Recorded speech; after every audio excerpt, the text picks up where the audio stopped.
पालकमंत्रीची यादी काल जाहीर झाली आणि अजित पवार साहेबांना पुणे आणि बीड 2 जिल्हे दिले गेले आहे. अशा अनेक लोकांना 2 जिल्हे दिले गेले आहेत. बावनकुळे साहेबांच्याकडेही नागपूर आणि अमरावतीची जबाबदारी आहे.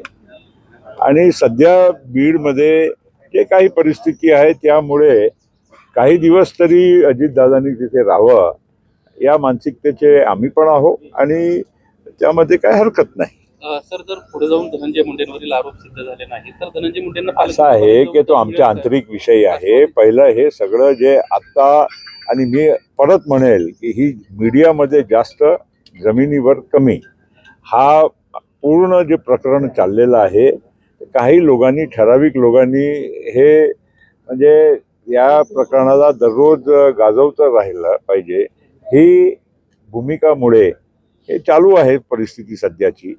तथ्य जे आहे समोर यायलाच पाहिजे. जे कोणी दोषी असेल त्यांना सक्त सजा दिली पाहिजे या मताचे आम्ही सगळेच आहोत.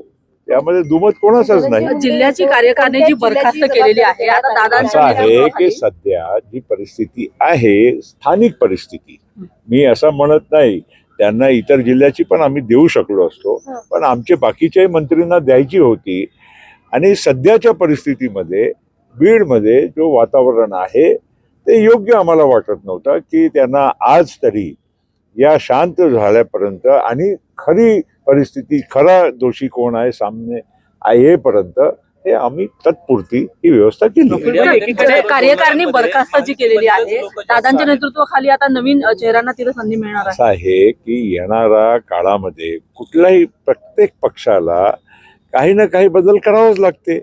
आमचा पक्ष 99 मध्ये स्थापन झाला, वारंवार मध्ये मध्ये इलेक्शन होत गेले. त्याच्यानंतर 2023 मध्ये काही विशेष परिस्थिती निर्माण झाली. त्या परिस्थितीनंतर लोकसभा आणि विधानसभेच्या निवडणूक झाल्या. आता आम्हाला ही काहीतरी मध्ये बदल करणं आवश्यक आहे. आणि सोबत महत्त्वाची गोष्ट ही आहे की आम्हाला पक्षाच्या संघटनात्मक निवडणुकी करणं हे पण भाग आहे. आम्ही आता आमच्या मेंबरशिप ड्राईव्ह सुरू केली आहे. काल तुम्ही बघितलं अजितदादा, माझी आणि तटकरेंच्या पहिलं आम्ही नवीन सभासद नोंदणीचे फॉर्म भरले.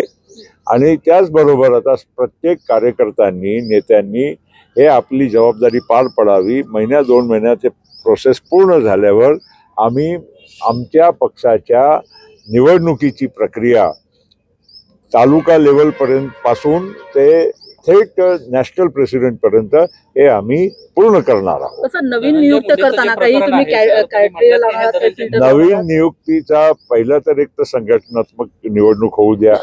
आणि प्रत्येक पक्षामध्ये बदलत्या परिस्थितीमध्ये काही ना काही बदल करणं आवश्यक आहे. नक्कीच आम्ही काहीतरी, आणि जे लोक काम करतायत त्यांना प्राधान्य दिलंच पाहिजे.